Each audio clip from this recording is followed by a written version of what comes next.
It's taught me so much about what makes this business great and what makes theaters great and the cultural impact it can have. And it fuels the whole business. When something does well theatrically, it changes things.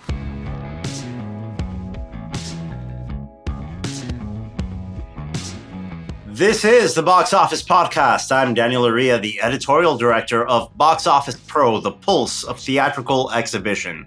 And in this week's episode, we will be bringing you a highlight from CinemaCon 2025, still fresh in our minds. We've got the Thursday luncheon panel with the director and stars of Paramount Pictures' The Running Man, which is coming out this weekend, in a great roundtable conversation with moderator Jacqueline Coley, the editor of RottenTomatoes.com. That was a great conversation that happened on the last day of CinemaCon. We've been saving it in our back pocket to bring it to you in this episode this week to celebrate the opening weekend of that movie. And here to discuss everything going on in the world of theatrical exhibition are my colleagues and co-hosts, Rebecca Pahle and Chad Kennerk from Boxoffice Pro.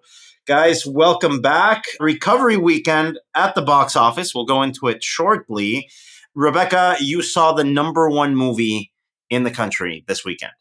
Yeah, I did. Eric and we got out to see Predator Badlands on Thursday at the IMAX Lincoln Square. It was a good crowd. Crowd seemed to enjoy it. I had a good time with the movie. I really enjoyed Prey, but I felt like Predator Badlands. It felt more Disney-ish, I guess, kind of more tied in to the wider Alien universe and everything like that. But yeah, I had a good time with it. It was definitely interesting, some good world building.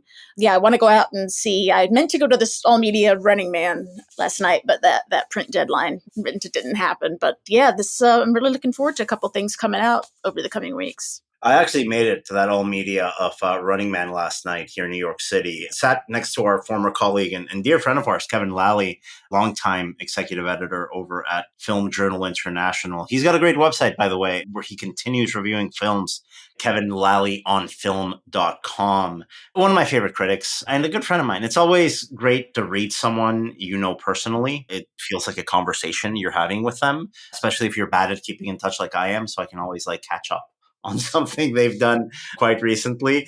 I'll share my opinions on Running Man shortly. Chad, I know you saw it at the All Media this week as well. What were your thoughts? I enjoyed it. I had a good time. I was trying to remember the original, but my memories are a little fuzzy of that, so I wasn't really able to comp it to that. But it was fun. Michael Cera, for me, stole the movie. That was my favorite kind of sequence in the film. It was fun. It's nice to have Edgar Wright back on the big screen. Yeah, and for something so accessible like this, I know he's taken a couple more slightly genre and as esoteric as someone like Edgar Wright could possibly be, right? It's a gritty take on the material, so it's not maybe as audience-friendly as the PG-13-iter that Rebecca saw. The Disney Predator, I think, is a good way of calling it. So yeah, we're taking that into consideration for our opening weekend forecast, which we will share shortly in this episode. Chad, I loved the first hour of this movie. I thought that the satire was brilliantly done. It felt like a Verhoeven movie, honestly. It felt like a modern-day Paul Verhoeven classic in the first hour. But I think I don't know. I mean, the third act, I think we were one rewrite away from having a great movie. As it stands, I think it's a pretty good movie. After Michael Cera, I agree with you, Chad. I think once Michael Cera leaves the film, the movie, I think, loses direction and runs out of gas. I think that third act, I'm not too convinced by. But it's a solid actioner, man. I mean, maybe in the vein of something like Ballerina that came out from Lionsgate not too long ago. This is kind of in that vein if you want a fun time watching a popcorn movie. I agree. I was hearing a lot of really positive reactions at my screening. I don't know if that was the same for you, Daniel, but it seemed like everyone just had a great time with it. Yeah, folks were into it, and that's always great to see. And I think that's a good transition going back to last weekend at the box office, because really the strength of Predator Badlands was in the audience reception of this movie. If you've been tracking our forecasting online, you saw our numbers slide for Predator Badlands. The pre-sales just were not there.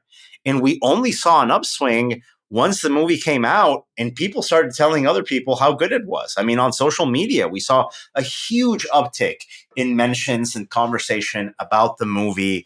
And I think through that strength, we ended up getting a $40 million opening weekend, a franchise record for Predator here at the box office. And let's not forget who's at the heart of this is the box office 2025 champion, Elle Fanning, delivering two wildly different movies on the same weekend, because even though she's playing a damaged robot in Predator Badlands, she's also in Joachim Trier's Sentimental Value, which opened in 4 theaters in New York and LA. $200K total gross from those 4 theaters. That's a $50K PSA per location, the third best platform opening of the year. And I don't know if you guys remember something that we were talking about with our former colleague and good friend, Russ Fisher, when we were talking about how much we loved Adrian Brody as an actor. And one of the things I highlighted about Adrian Brody is that he's the type of guy that will be in an Oscar contender in a great independent movie and then do a Predator sequel. And I think at the time I mentioned, I don't think we'll get to have another actor that can kick butt at an Oscar contender and then come out with a great performance in a Predator sequel. We had that this weekend. Elle Fanning, a supporting role in Joachim Trier's Sentimental Value, which is going to be one of the probably most talked about films in the Oscar season. And the same exact weekend, she's in a Predator sequel.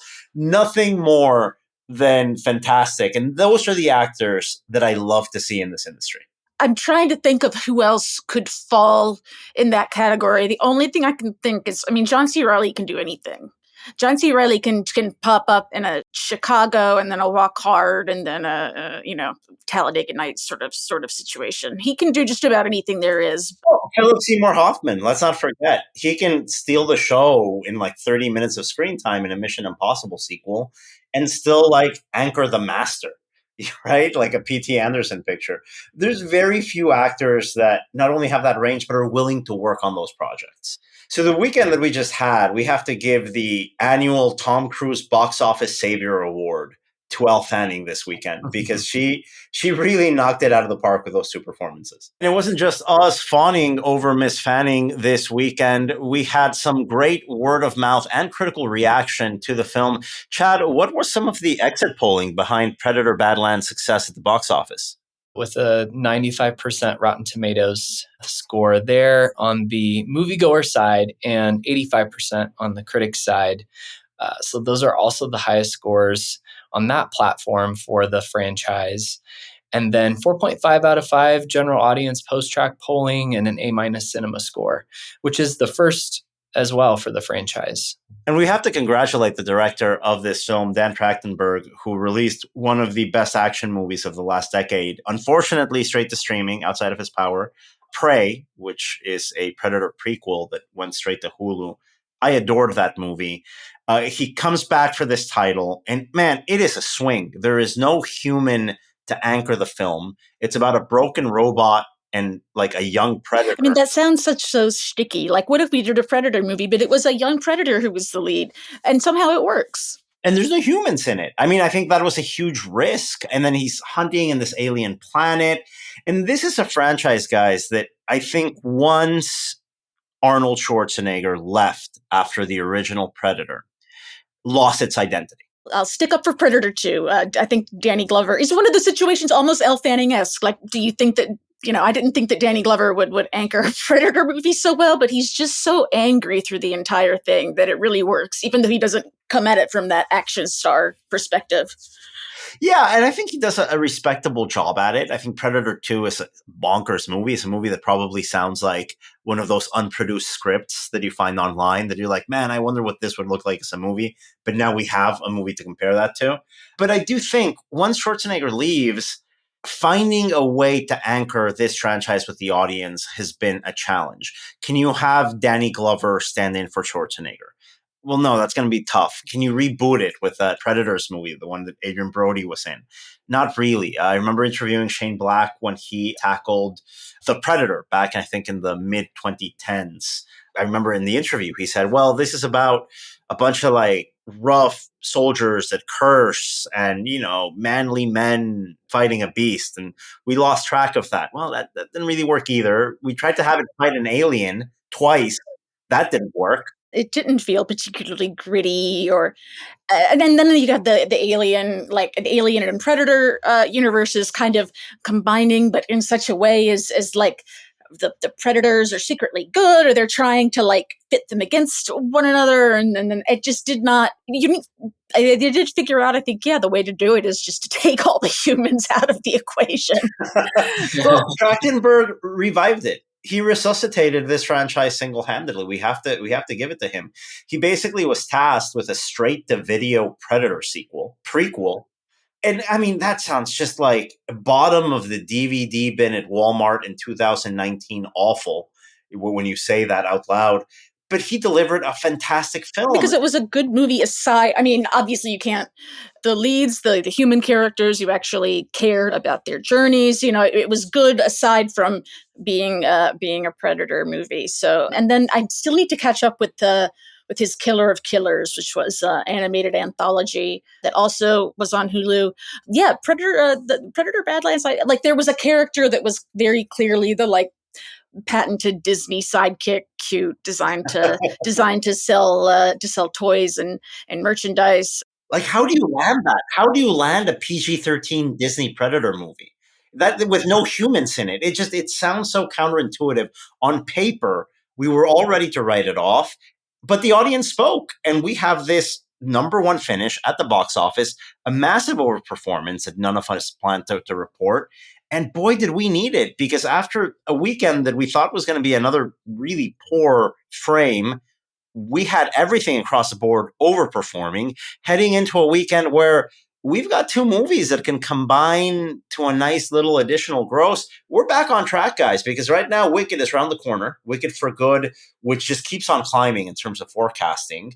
And it feels that Predator Badlands breathed life into a market when we absolutely needed it to. November's here. The holiday corridor's next door. And before we talk about all the other movies on the schedule, let's go over the format split for this title, Rebecca, because I saw 59% of tickets sold on opening weekend for Predator Badlands came from premium large format screenings. That's incredible to see. How about in terms of audience demographics? What are the splits that we saw there? So the one that I'm concerned about here is 1% under 12. I'm not sure who took their under 12-year-olds to see a Predator movie. That's the 1% awesome parents out there that made this a family film. It was a 73% to 27% male-female split. I do wonder how the word of mouth is maybe going to shift that demo split in coming weeks. So we had 15%, that 18 to 24 range, 32%, 25 to 34, 22%, 35 to 44, 15% so 45 to 54. So pretty evenly split. We didn't see any one age group really provide the majority of those opening weekend ticket sales. But this is such an important statistic here, Rebecca. That 25 to 44-year-old audience represented 54% of tickets sold for this movie. If you know anyone between the ages 25 and 44, as we do, because that's more, we're on the upper end of that age range, what do you hear the most from folks in that age range? I never go to movies. You know, I'm too invested in my career, or I have two kids I'm taking care of. I don't go to movies as often as I used to. This was able to connect with that audience base in a way that not even Tron Ares was able to back in October. And again, I do think audiences will go, but Jared Leto and a Nine Inch Nails soundtrack maybe aren't that selling point. Maybe just a really good movie that you can go and have fun and eat some popcorn. Maybe that's what's going to take to get that audience demo back in there. And I don't feel like Predator Badlands, I mean, I didn't really see it around a ton in terms of marketing. Honestly, it didn't feel like it got that big full court push. Obviously, Disney 20th Century Studios, they're going to be putting all their resources into Avatar. But yeah, I feel like people were excited to see what Dan Trachtenberg came up with after Prey. And I hope that it can hold on to some of those premium screens, but I know that it's not going to happen. No, it's going to be rough, especially with Running Man coming out this weekend. But to just put a pin in this conversation of this great overperformance, I'll explain it this way. Nobody in this country is going to buy a ticket for something called Predator Badlands unless they hear it's good. And that's what happened this weekend. Let's not make any bones about it. It's not strength of IP, because that IP was dead and buried not that long ago. Yes, we had a great straight to Hulu movie, but let's be honest, it wasn't the cultural talking point. No, we're probably the podcast that has been talking most about Prey The since most it came about out. something like that. Yeah. Right. If you have a movie called Predator Badlands open to 40 million and set a franchise record, it is 100% because the handful of people that saw it first told their friends, this is the next movie you see in theaters. And then they went out and saw it on that Friday, Saturday. They didn't wait. Clearly, people had been wanting after the last month, 6 weeks of really there not being a lot out there that connected with audiences. I think, people are ready to go back to the cinemas. I think things are definitely revving up. The holiday season, I think, is going to be a very good one here. And we might see another number one finish from Predator Badlands this coming weekend, just because the forecasting has been all over the place for the new titles hitting screens in this frame. We've got a $15 to $20 million sophomore frame forecast for Predator Badlands coming up in week 2. That might be enough, specifically if Running Man and Now You See Me, Now You Don't both underperform. Now You See Me, Now You Don't being the third entry of the Lionsgate Magic Heist movies that is currently tracking between $18 to $25 million on an opening weekend basis. And here's the surprise, guys. We're right now thinking that might end up leading the box office this weekend. And I say that because The Running Man from Paramount Pictures is lagging a little bit in pre-sales. Right now, we're looking at an opening weekend between $15 and $25 million. So yes, it could very well end up in first place, but it could also come in third. I think it's really going to come down to that audience reaction and that word of mouth to see just how high or low this movie opens up in theaters. Yeah, Lionsgate could definitely use the win. I don't think we've had like a big Lionsgate debut since the $24 million from Ballerina, again, some months back. So having something, around that range, I think is going to be very welcome to see for that studio. Another new movie coming out this weekend in wide release, more like moderate release, really. We have to wait for those screen counts to come in. But we've got Osgood Perkins' Keeper from Neon. This guy just keeps cranking them out. It feels like, every time I get a cold, I wait a week and a new Osgood Perkins horror movie comes out from Neon. And he's got more in the queue too. I think they're already. Yeah, there was just I got an email announcement about casting today. I'm like, which Oz Perkins movie is this? What are we on now? He's the R.L. Stein of horror cinema. I mean, just, every 3 weeks you see something new coming up in the announcements across the trades. Modest opening weekend expectation here for that title, anywhere between $3 to $5 million opening frame there. I think that's more in terms of the number of screens it's going to be able to get. But we always welcome those counter programmers here in the marketplace. You'll hear more about Paramount's Running Man in the feature segment of this episode. In the back half, we've got stars Josh Brolin, Colman Domingo, we've got Glen Powell and director Edgar Wright, all joining us in this roundtable that we were able to tape at CinemaCon 2025 that we're now sharing with you after permission from our friends at Cinema United. That's going to be a great conversation in the second half of this episode. But before we get there, guys, let's go over some of the news that we're seeing here in this industry, talking about Lionsgate performances and, big grosses. We finally have a sign of life from the Michael Jackson biopic. Michael posting record trailer views for Lionsgate in the first 24 hours, including the most views for a trailer for any music biopic in motion picture history. We've been a little bit anxious about what this movie's going to look like. I think we all reacted very positively by what we saw at CinemaCon 2024 from Lionsgate about this title. Then we had reshoots. There was even a question if this film could ever be released. After this trailer, it seems like it is. Chad, what did you think of the trailer? Yeah, no, I liked it. I think there's some good footage in there, but I think what we saw a couple years ago at CinemaCon was even more impressive. So, I think audiences will be excited if we get the movie that we saw at CinemaCon. Yeah, it felt like from what we saw at CinemaCon, there was a real consciousness, I guess, of wanting to win exhibitors over. They led up to, that capped off their whole presentation. It felt like a big event. And it was, we saw much more in that first trailer than I think any of us expected to see. And then, of course, to get excited from it about the film coming up and then having some of these potential legal snafus getting reported. The film gets delayed. So I do wonder how Lionsgate is going to keep this momentum going. Because in the past, over the past year or so, it kind of has felt a bit like they've dumped some films that were put into place from previous generation of leadership there. And we're seeing some additional executive changes coming down the pike as well, which I believe discussed in last week's episode. So yeah, this feels like it could be a movie that sort of gets caught in the middle of the hot potato that nobody at Lionsgate really wants to touch if things are looking bad in the legal sense. And there's hints that there will be a part 2. It's not confirmed, but if they do split it up, does that give them more time to figure out the ending, all of the courtroom scenario drama? Don't let any Michael Jackson movie go anywhere near a courtroom. Nobody Yeah. wants to see that. Yeah. I mean, the cold hard facts and sad realities of that are out there for people to find. That is not what Lionsgate needs. That's not what an audience wants to see.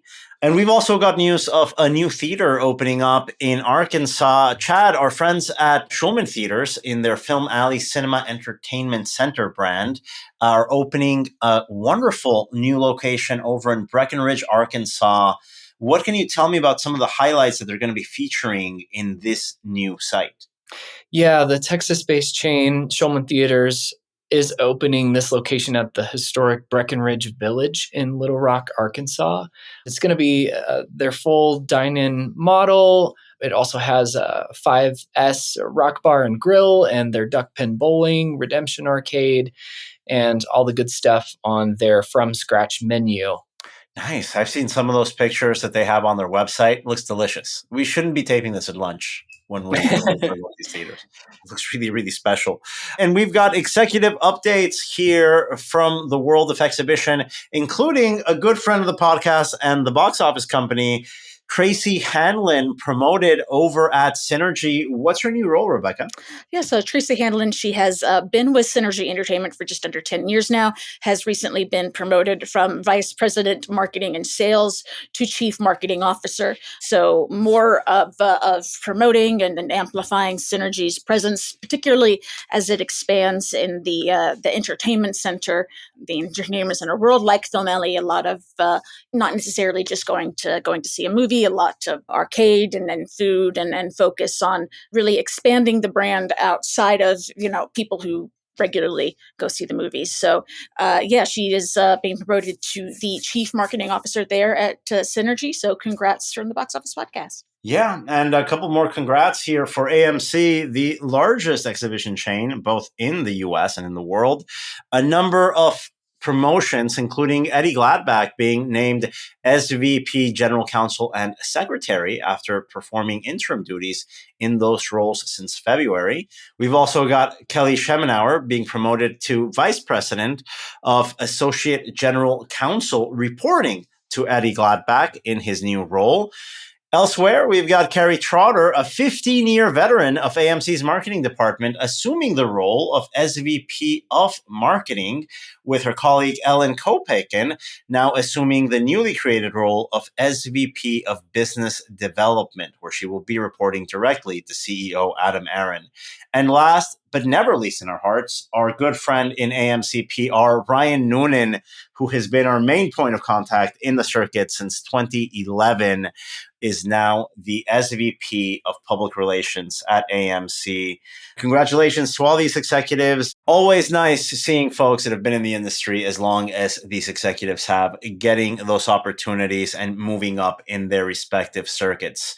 And now coming up next in our feature segment after the break is the recording of the CinemaCon Thursday luncheon featuring the stars and director of Paramount Pictures Running Man, that is Glen Powell, Josh Brolin, Colman Domingo, and director Edgar Wright, in a conversation moderated by Rotten Tomatoes editor Jacqueline Coley. That is coming up after the break.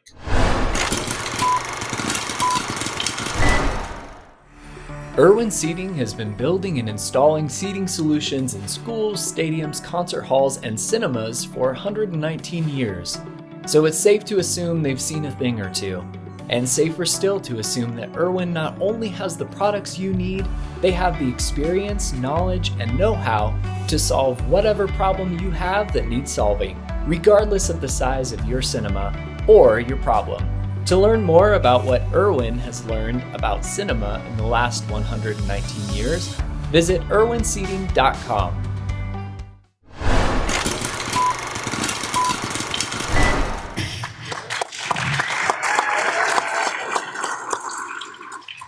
Edgar, I'm going to start with you. I'd like you to talk about when you first read The Running Man and how quickly after that you wanted to start adapting it, and then how you came to then bring it here to Paramount and now to our screens on November 7th. I had read, I was a big Stephen King fan growing up, still am, and but I had the Bachman books, that compendium of the 4 Richard Bachman books, which one of which was The Running Man. And I don't think I had seen the 87 film at that point. I was too young to see it in the cinema. I think it was 18 in the UK and I was 14 when it came out.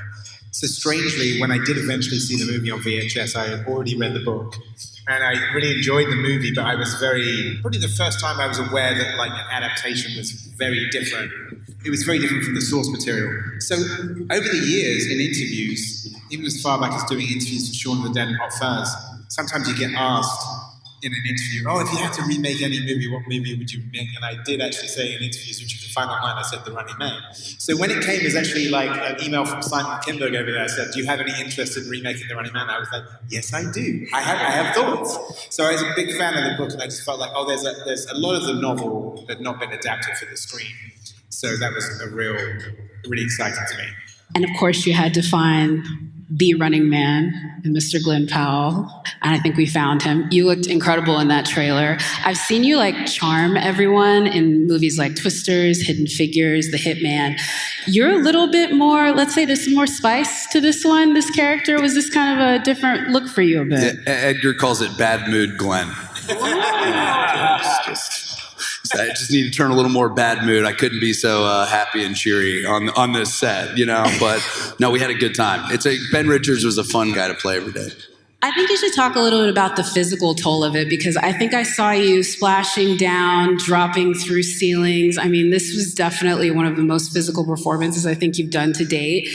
Talk about what Edgar put you through exactly, if you can preview a little bit, maybe what we didn't even see. Well, I think one of the best parts is I've wanted to work with Edgar for years and years and years, but what makes him so singular is he does so much of it in camera. There's obviously great visual effects in the movie, but so much of it was practical.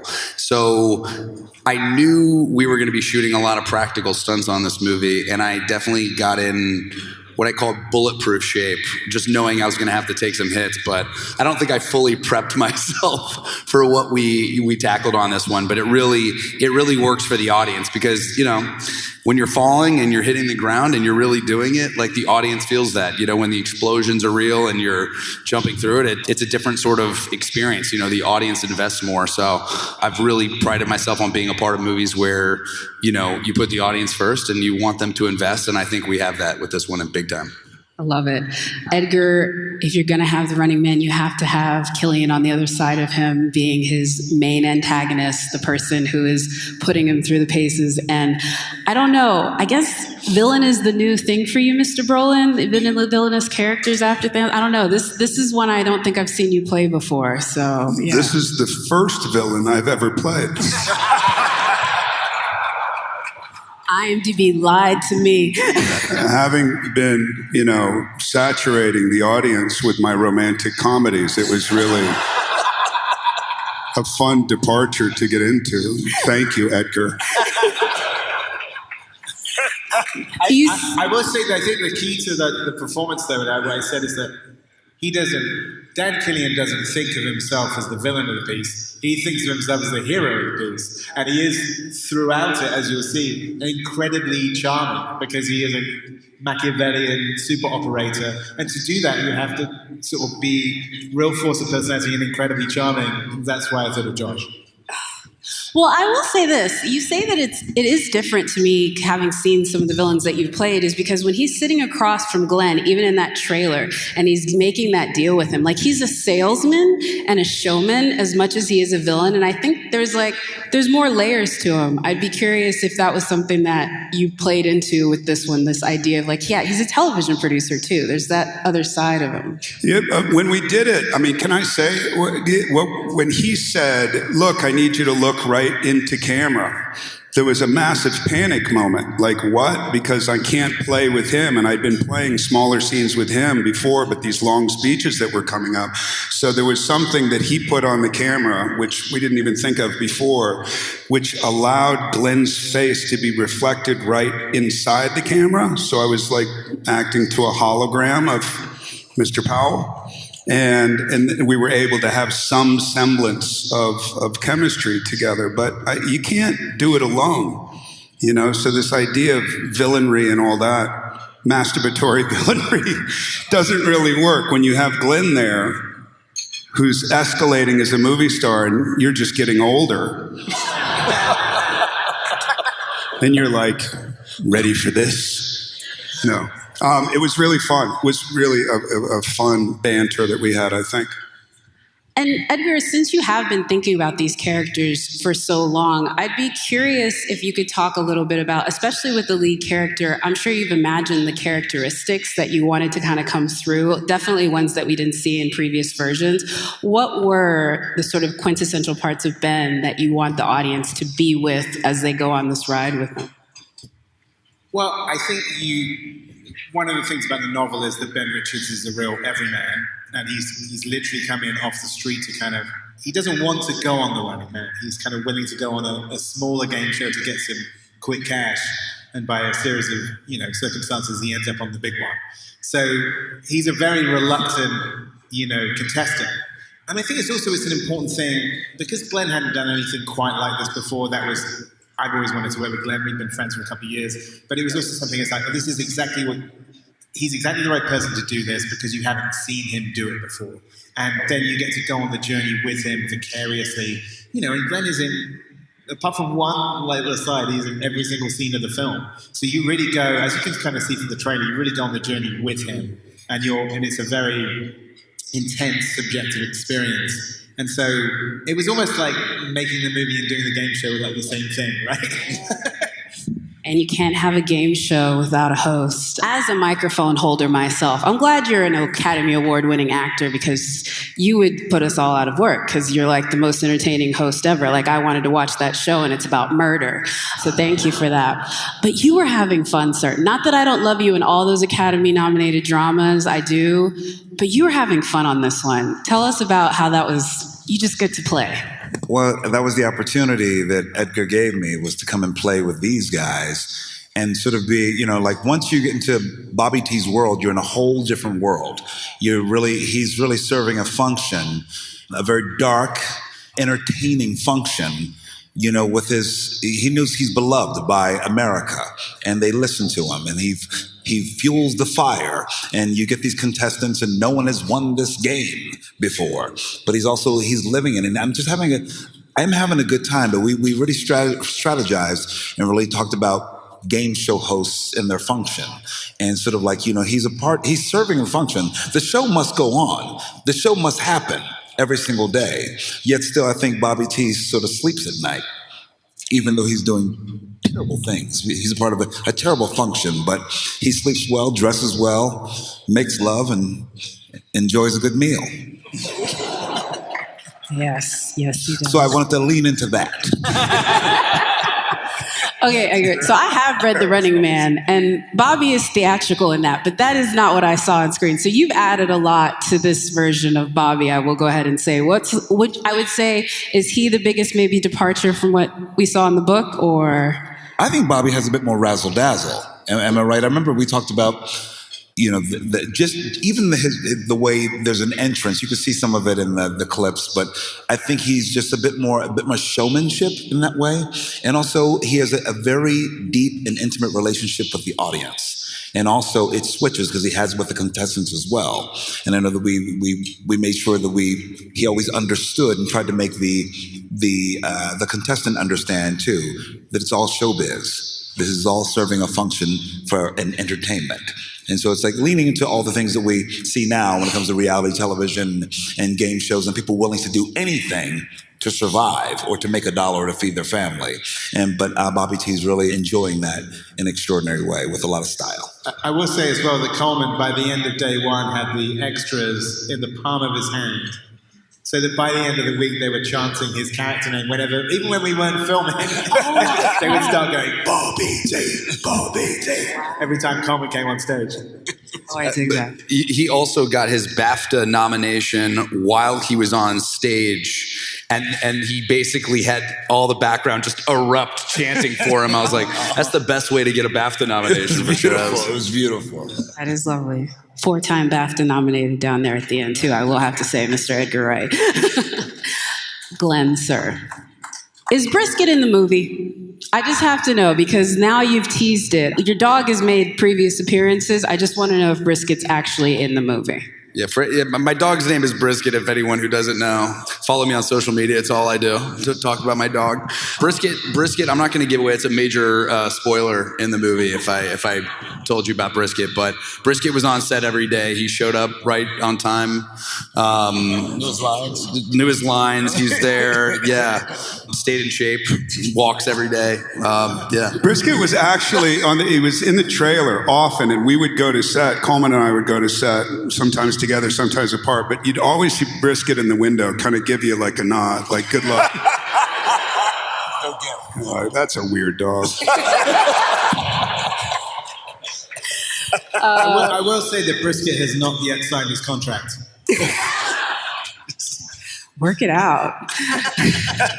Get the guy, he's going to have an agent by the end of this convention, honestly. This is also a conversation about the theatrical experience and going to the theater. And I know all of you are deeply, I've seen you guys sneak into the back of your own movies and do those whole moments. I'd be curious if you guys can maybe give us a peek inside what you do at the theater. We have this thing at Fandango called Concession Confessions. What do you eat at the theater and where do you sit when you can sit where you want? I think all of y'all are so famous now, you just sit in the back, but what do you eat? Edgar, I'll start with you. What do you eat and where do you sit? I'm going to say a controversial thing here as Brett. I think the American concessions at the theatre are better. I like, because I miss them when I go to UK cinemas, but I'm a fan of the Junior Mint, and especially refrigerated Junior Mints. And I think like also in the cinema, I like to sit like middle. You want to go where the best place for the speakers are. And sometimes if you're like in this business, you ask the theatre manager, like the Odeon in Leicester Square where they have a lot of premieres, including Top Gun Maverick. I asked the manager, because I always put the celebrities and stuff or the guests up in the balcony, and he says, "Oh, J16 is the best seat in the house." So whenever I go to a premiere, I say, "Can I sit in J16?" Which is in the stalls. So you need to ask the person who does the speakers where the best place to sit is, and it's usually front middle of the stalls. All right, good tip. Josh, where do you sit? Where do you eat? As a celebrity, I like Glad to be in the balcony. chocolate. Wait for the great one. Chocolate-covered caviar clusters are great. No, I love Whoppers, and I think it's the 8th row, usually the 8th row in the middle. That's usually the sound. I love going to movie theaters, though. My favorite. I want to go to the theater that has the caviar. I don't know.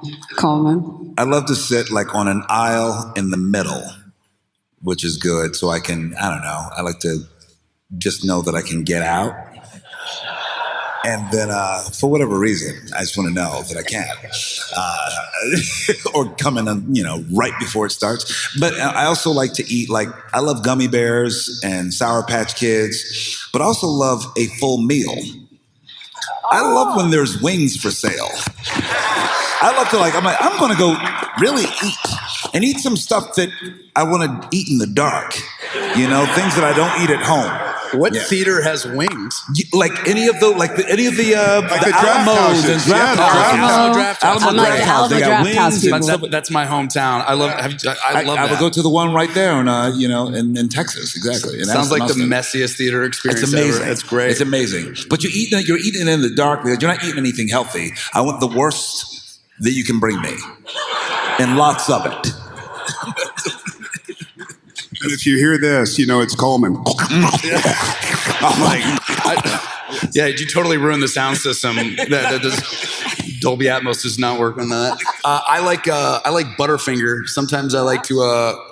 I'm not really good with placing popcorn in my mouth. I tend to throw it.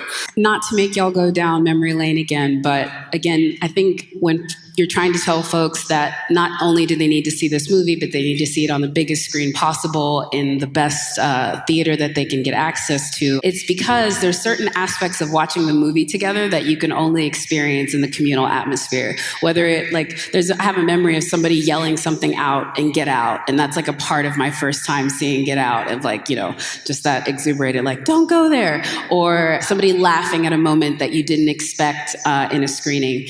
Do any of you have any of those sort of memorable in a theater moments that you could share with yourself, where it was either you were with the right crowd, or it was an opening premiere, or just, I don't know, somebody screened something at the right moment that made the movie an instant classic? And Glenn, I'll start with you.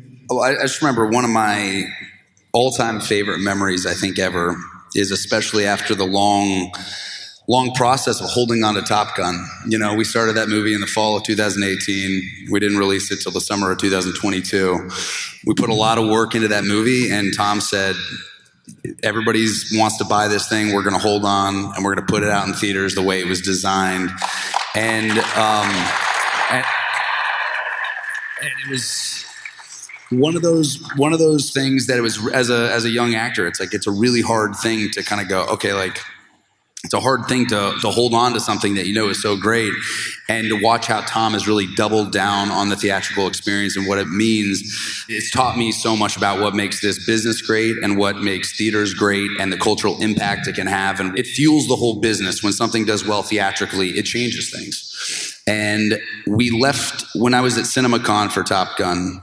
And I remember we got to screen Top Gun Maverick for the first time, and I got to watch it with a bunch of theater owners, with all of you. And I watched grown men cry and high five at the end of that movie. And it was one of those things where, I got to see your livelihood, our livelihood, kind of be put in a moment, and I'll never forget that, because it was so special, and it really signifies all the work that we do on set, trying to entertain audiences in your theater.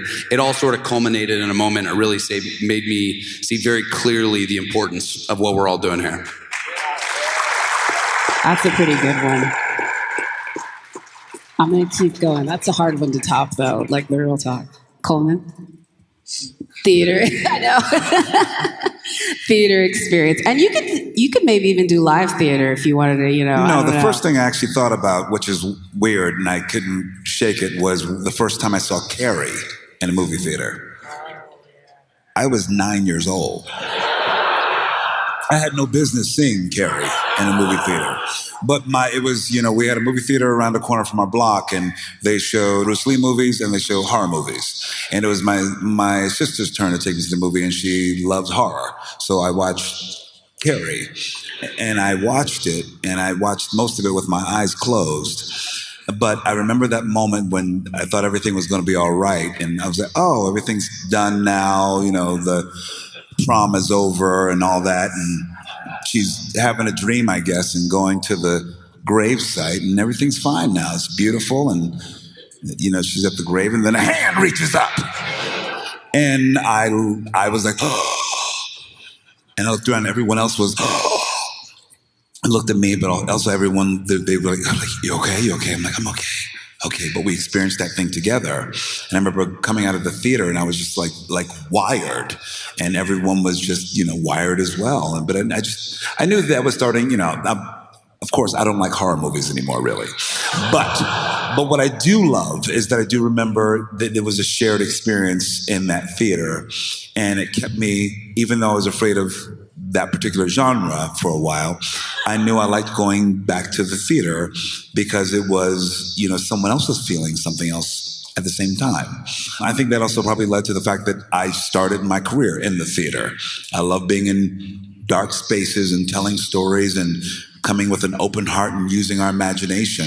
I know that there's conversations you can have in the theater just by sitting next to someone that you absolutely do not know, and then you feel like you've become a bit more human with each other. So I think that there are bonds always being built with your fellow man because you're experiencing something together, and hopefully you download it and you take it into your body and your spirit, and you take it out into the world, and you feel a bit more alike than unalike. So I think that even though it was a horror movie and it was a horrible experience for me, it transformed into something quite beautiful, and I'm still in it.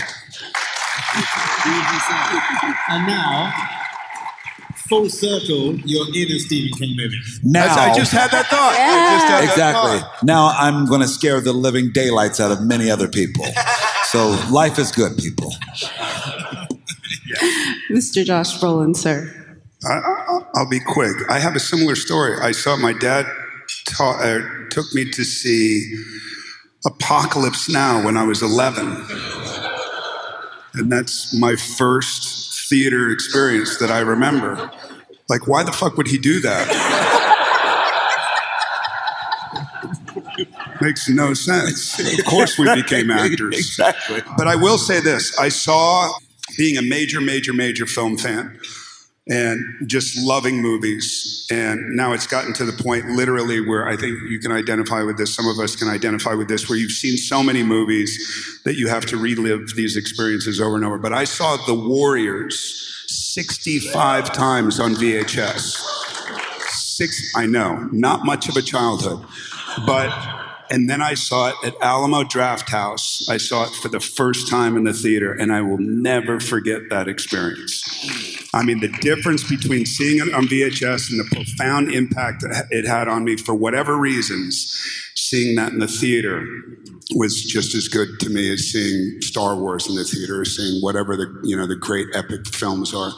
It's a personal experience, and like Colman was saying, like when those lights go down, there's something, it's like the jaws of life open you up, and you're available to story, to the power of story, and I don't think anything can replace that. These are all amazing stories, but I saved Edgar for the last because I know you have a million. I've heard of half of them on podcasts already. Well, I think as a filmmaker, you're always chasing that electric feeling that you had watching a film with a packed house on opening weekend. Or the first film I ever saw at the cinema when I was like 3 years old was Star Wars. But then I remember, you remember they're imprinted in your brain when you saw that film with a packed house. Like seeing Silence of the Lambs opening weekend, or something like there's something about Mary with a full house, or The Sixth Sense, or Jurassic Park. And I was at the Cannes screening of There Will Be Blood. No, I was at the Cannes screening of No Country for Old Men with you, which was totally electric, and you could just hear a pin drop in that audience. It was amazing. I was at your Top Gun premiere, which was another really special night in London. But really, you mentioning like Bruce Lee films, the one that I really remember is that in London in the sort of mid-90s, Jackie Chan films hadn't really been at the cinema. They'd mostly been on VHS. And I went to a preview screening of Rumble in the Bronx with British Jackie Chan fans. And even before the film started, like in the opening scenes of that movie, this is in the Prince Charles when it still had a balcony. In the opening scenes of that movie, Jackie Chan, the first bit of vague action, he starts training on this training tree. And the audience started stomping on the balcony. And it was just like, that was the start of the movie. So being in like, even something like that Rumble in the Bronx, like I never remember hearing an audience so amped for something, and it's never left me. So those experiences when you're with a packed house of people just going crazy for a movie will never ever leave you. So you're always chasing that high as a filmmaker. Yeah. Wow. I think you're going to give us that high at the end of this year with The Running Man. I'm not going to lie to you. That trailer footage got me so hyped. I was like, when you flipped off the screen, I was like, yes, more of that. I want to see it. But before we get out of here, we have a few more minutes, but I'd love for you if you can tease a little bit of moments that you're excited for audiences to react to. Because I know when you're currently in the editing bay, there's things that you were thinking about when you were writing the script. There were things you were thinking about in production that you're eventually going to get that audience experience that we all just talked about. Can you preview a little bit of which one you're most excited to see with an audience? I mean, we only finished filming less than a week ago, so I'm still having filming dreams at night. So I feel like I'm still in the movie. I mean, it was really great watching that. I mean, me and Glenn snuck back into the theater to watch it with you guys. I know, I think I got a lot of the action sequences, but I don't know if I could pick between them at the moment because it was been such a sort of a marathon shooting those scenes. Like you get a little tease of some of it in there. So I don't want to pick any favorites right now. Okay. It's all right. I'll get you a technical question then. We already talked a little bit about some of the stuff that you were doing with Josh to make sure that he could give you a great performance. I could tell that the camera work in this is really going to be next level. If you can preview a little bit about what you and your DP worked out, everything from the to-camera shots with Glenn and with Josh and also with Colman, but also the way the camera is moving in this. Like, the camera really does feel like you're the cameraman of reality television shoot in a lot of ways. Yeah, a lot of it, like I said, it's a very subjective experience because you're with Ben Richards the entire time, you know, from leaving the house to being on the show. You know, Glenn is in every scene, and as such, the camera work is really immersive, and you're right there. And so we had a great time figuring that stuff out, and whether it's like stuff that's like within the movie or whether it's part of the show. There's a little shot you see in the trailer of like the rover cam chasing Glenn down the hallway. So that stuff was great.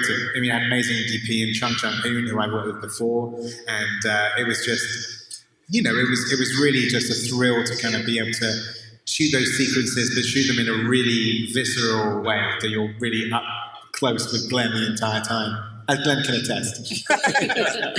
Glenn, sir, I'm kind of bringing it to you for essentially kind of the last word, because I know that you've talked very openly about how both you've modeled your career, but also have looked up to and sort of enjoyed the work of Mr. Tom Cruise, who is here today and presented everything about Mission Impossible.